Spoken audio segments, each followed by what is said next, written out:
20 வருடங்களுக்கு முன் என் கணவர் கூறியது இன்னும் ஒலித்து கொண்டே இருக்கிறது என்னுள். அன்று ஏற்பட்ட வலியும் வடுவும் இன்னும் ரணமாகத்தான் இருக்கிறது.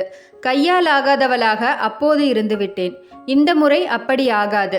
நான் எடுப்பதே முடிவாக இருக்கும். பல வருட மன உளைச்சல் இத்தனை காலங்களுக்கு பின்பு தணிவது எனக்கு ஆத்ம திருப்தியைத்தான் தருகிறதே தவிர, சமுதாயத்தில் எங்கள் எதிர்காலத்தின் கேள்விக்குறிகளை பற்றி துளியும் கவலை கொள்ளாதவளாக இருக்க துணிகிறேன். எனது முதல் கருவின் சிதைவே என்னை இன்றும் உறுத்தும் ரணம். எந்த பெண்ணுமே கருவுற்ற அந்த இன்பகரமான செய்தியை முதலில் பகிர நினைப்பது கணவரிடம்தான். அந்த இன்பத்தையும் நொடி பொழுதில் இழந்து தவித்த துர்பாக்கியசாலி நான். கருவில் இருப்பது பெண் சிசுவென்றவுடன் கருச்சிதைவு செய்தாக வேண்டுமென்ற கட்டளை என் மூச்சை திணறடித்தது.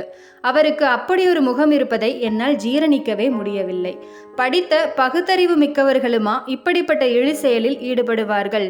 இதற்காக அவருடன் வாதம் ஏற்படும் போது பொறுமையாக கேட்டுக்கொண்டிருந்தவர் திடீரென கையை ஓங்கிக் கொண்டு தகாத வார்த்தைகளில் பேசி என் வாயை அடைத்துவிட்டார். பகுத்தறிவில்லாத கீழ்மட்டத்து ஆண்களில் சிலர் தெருவோரங்களில் போதையில் பொண்டாட்டியை அடித்து மிதிக்கும் போது இப்படிப்பட்ட கொடூர மொழிகளில் பேசுவதை கேட்டதுண்டு. அந்த வசைகளை நானே கேட்க வேண்டிய அவல நிலையில் தள்ளப்படுவேன் என்று நினைத்திருக்கவே இல்லை. இப்படிப்பட்ட அவச்சொற்களை கேட்டே இராத எனக்கு என் நரம்புகள் சுண்டி இழுத்து சிசுவுடன் நானும் சேர்ந்து தற்கொலை செய்து கொள்ளலாமா என்ற எண்ணம் கூட எழுந்தது. என் சந்தோஷத்தில் மகிழ்ச்சியுறும் என் பெற்றோர்களுக்கு இதை பற்றி சொல்லாமலேயே இருந்துவிட்டேன். வேறு நெருங்கிய நட்புகளுடனும் ஆறுதலுக்காக கூட குறிப்பிடவில்லை.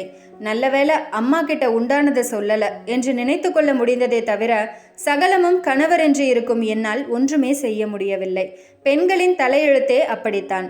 என்னதான் படித்த பட்டதாரிகளாக இருந்தாலும் கணவன் வகுத்ததே வாய்க்கால் என்று இருக்க வேண்டிய சூழ்நிலை. எங்களுக்கென்று என்றுமே தனி முகவரி வைத்து கொள்ள முடிவதில்லை. ஆண்களை சார்ந்தே அவர்களின் அடக்குமுறையில் அடங்கியே வாழ வேண்டிய கட்டாயம். இந்த ஆணாதிக்க சமுதாயத்தில் அதை மீறி நடக்கும்போது கெட்டவள், திமிர் பிடித்தவள், அகங்காரம் கொண்டவள் என்ற பெயர்களுடன் வாழ வேண்டியிருக்கும். எங்கள் நடத்தை மீதும் பலி வரும் அபாயமும் உண்டு. ஊரோடு ஒட்டி வாழ எல்லா பெண்களும் ஏதோ ஒரு வகையில் முகமூடியுடன் திரிய வேண்டியுள்ளது. கணவர் தவறான பாதையில் சென்றாலும் சரி, தவறான செயல் புரிந்தாலும் சகித்து கொண்டு வாழவே தலைப்படுகிறோம். நானும் அப்படித்தான். அவர் கட்டளைக்கு அடிபணிந்து அந்த கொடூர செயலுக்கு துணை போனேன். இந்த விஷயத்தை வாழ்நாள் முழுவதும் மறக்க முடியாதென்றாலும் அந்த பாதிப்பிலிருந்து மீளவே பல வருடங்களானது எனக்கு. இப்படிப்பட்டவரின் குழந்தைக்கு தாயாக வேண்டுமா என்ற கேள்வி என்னை துரத்த கருவுறாமல் மிக பக்குவமாக சில ஆண்டுகளை கடத்தினேன். ஆனாலும் தாயாக வேண்டுமென்ற உந்துதல் ஒரு புறம் இருக்க, உறவுகளின் நச்சரிப்பும் மலடி என்ற பட்டமும் பயமுறுத்தவே மீண்டும் கருவுற்றேன். காலம் சென்று உண்டாகியிருந்தாலும் எந்த சலனமும் இல்லாமல் மறுபடியும் கருத்தரித்த சிசு ஆணா பெண்ணா என்ற பரிசோதனைக்கு உள்ளானேன். நல்ல வேளையாக இந்த முறை ஆண் என்பதால் மற்றுமொரு பாவச் செயலிலிருந்து தப்பித்தேன். ஆனால் ஆண் கரு என்று தெரிந்ததும் என் கணவருக்கு தலைகால் புரியவில்லை. அவ்வளவு சந்தோஷம். எக்களிப்பில் எகிரி குதித்தார். சும்மா சொல்லக்கூடாது. மனுஷர் என்னை அந்த 9 மாதங்கள் மிக நன்றாக கவனித்து கொண்டார். என்னை கொண்டாடினார் என்று சொன்னாலும் தகும். எல்லாம் சரியாக நடந்தாலும் ஓரத்தில் எனக்கு ஒரு ஆசை இருந்து கொண்டே இருந்தது. அது ஒரு பழி வாங்கும் வெறி என்று கூட சொல்லலாம். கரு ஆண் என்று தெரிந்து அதனை சிதைக்காமல் வைத்து கொள்ள சம்மதித்து கொண்டாடுபவருக்கு பிறப்பது பெண்ணாக இருக்க வேண்டும். மருத்துவம், விஞ்ஞானம் எல்லாம் பொய்யாக வேண்டும் என்று வெறியின் வெளிப்பாடாக தீவிர பிரார்த்தனையும் செய்து கொண்டேன். ஆனால் பரிசோதனையின் முடிவின்படியே ஆண்மகவை பெற்றெடுத்தேன். குழந்தையின் முகம் கண்டதும் சகலமும் மறந்தது. அவன் பிறப்பை கொண்டாடினோம், மகிழ்ந்தோம். அவன் எங்களின் ஒரே மகனானான். செல்ல மகனுக்கு பார்த்து பார்த்து அனைத்து தேவைகளையும் தந்தோம். அவன் எங்களுக்கு எல்லாமும் ஆனான். என் முந்தானையை பிடித்து கொண்டு சுற்றி திரிந்த பொடியன் வளரத் தொடங்கிய பிறகு எங்களுடன் ஒட்டுவதே கிடையாது. தன் அறைக்கு சென்று கதவை சாத்திய பிறகு அவனை யாரும் அணுகக்கூடாது என்று உத்தரவிட்டான். 11 வயதென்றும் அப்பாவைப் போலவே மூர்க்க குணம் என்று விட்டதும் என் தவறுதான்.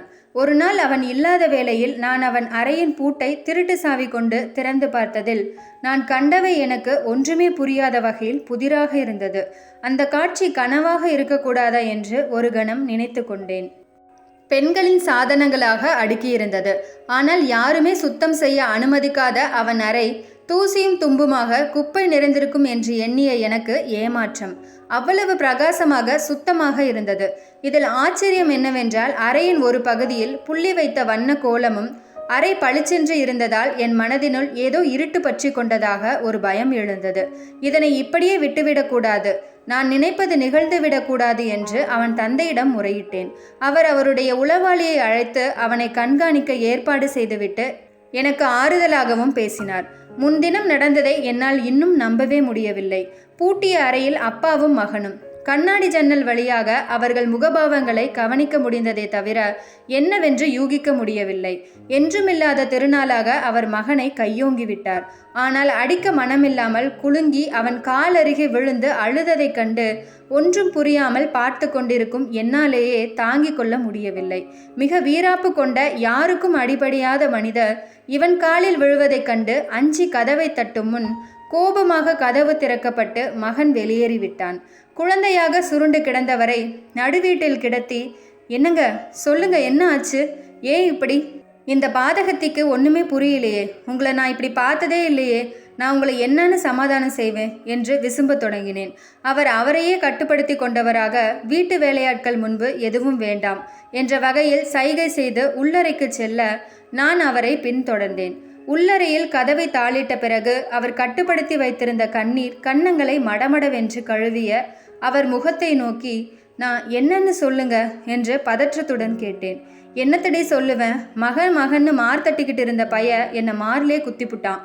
ஆண் வாரிசு வேணும்னு ஆசைப்பட்டேன். இப்போ அவன் நான் ஆணே இல்லைன்னு சொல்கிறானே, நான் என்ன செய்வேன் என்று குரல் எழுப்பி அழுதவாறு அவனுக்கு ஏற்பட்டிருக்கும் நோயை பற்றி விளக்கினார். சில உயிரியல் மாறுபாட்டினால் எதிர்பாலினமாக அவன் உணர்கிறானாம். இந்த கொடுமையை நான் என்னவென்று வெளிப்படுத்த? சின்ன குழந்தையில் பெண் குழந்தை இல்லாத குறையை தீர்க்கும் விதமாக இவனுக்கு பட்டுப்பாவடை உடுத்தி பொட்டு வைத்து மகிழ்ந்திருக்கிறேன். அதையே இப்பவும் வேண்டுமென்றால் நான் என்ன செய்வது? பல உளவியல் சிக்கல்களை கடப்பதால் பித்து பிடித்தாற்போல் தெரிவதை அறிந்து அவனை தொடர்ந்து சென்று என் கணவர் வினவவே ஒப்புக்கொண்டவனாக அதனை தொடர்ந்துதான் அவன் வாழ்க்கை முறையும் அமையும் என்று தீர்க்கமாக சொன்னவன் மறுபாலினமாக மாற அறுவை சிகிச்சை செய்ய வேண்டும், அதற்கு காசு வேண்டும் என்று கேட்டிருக்கிறான். இவரோ கட்டுப்படுத்தி இப்படியே வாழ பழகிக்கொள், இல்லையேல் குடும்பத்திற்கு பெருத்த அவமானம் என்று சமாதானம் செய்தும், முடியாது, என் பிரச்சனை உங்களுக்கு புரியாது, இனி உங்களுடன் தங்கவும் என்னால் முடியாது, நான் என் இனத்தவர்களுடன் போகிறேன் என்று கூறிய மகனின் காலிலேயே விழுந்து கெஞ்சியிருக்கிறார். ஒன்றும் செய்வதறியாமல் அவன் வெளியில் போய்விட்டான். அதன்பின் நான் இவருக்கு ஆறுதல் சொல்ல, அவர் எனக்கு ஆறுதல் சொல்லவென்று அந்த இரவு கழிந்தது. நேற்று விடியற்காலையில்தான் வீடு திரும்பினான். நான் ஏதேனும் கேட்டு விடுவேனா என்று பயந்தானோ அல்லது என்னை எப்படி நேருக்கு நேர் சந்திப்பது என்ற கூச்சமோ தெரியவில்லை. தலையை குனிந்தவாறு அவன் அறைக்கு சென்று தாளிட்டு கொண்டான். அவன் மனது எனக்கு புரியாமல் இல்லை. ஒரு தாயாக அவன் சொல்லாமலேயே அவன் விஷயங்கள் எனக்கு புரிந்திருக்க வேண்டும். ஆனால் அப்படி இருக்கக்கூடாது என்று எண்ணியவளுக்கு புலப்பட்டும் பொருட்படுத்தவில்லை என்றே வைத்துக்கொள்வோம்.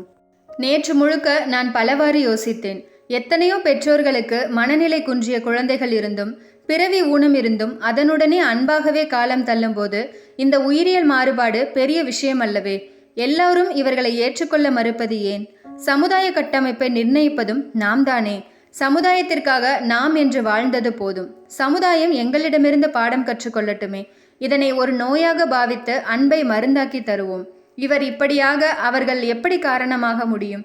அவர்களை ஒதுக்குவது எந்த விதத்தில் நியாயம்? இத்தனை நாள் வெளியில் நின்று பார்த்து கொண்டிருந்த பிரச்சனையை இப்போது வீட்டுக்குள்ளிருக்கும் போது சமாளிப்பதுதானே புத்திசாலித்தனம். இப்படி உளவியல் சிக்கல் இருப்பவனை வெளியில் அனுப்ப எனக்கு விருப்பமில்லை. அது ஒரு தவறான பாதைக்கு நாங்களே வழிவகை செய்வதல்லவா? வீதிக்கு போய் ஒரு அலப்பறையாவது மட்டும் கௌரவமா? அவன் விருப்பப்படியே தேவையான அறுவை சிகிச்சை செய்து கொள்ளட்டும். அவனை முழுக்க மகளாக மாற்றி அவன் உளவியல் பிரச்சனைகள் தீர அவனைப் போலவே இருக்கும் மற்றொருவரை தேடி பிடித்து துணையாக்கி தருகிறேன். இல்லையேல் அவன் தனியாகவே வாழ முற்பட்டாலும் என் உயிருள்ளவரை துணை நிற்கப் போகிறேன். இதில் என்ன பிரச்சனை இருக்க போகிறது?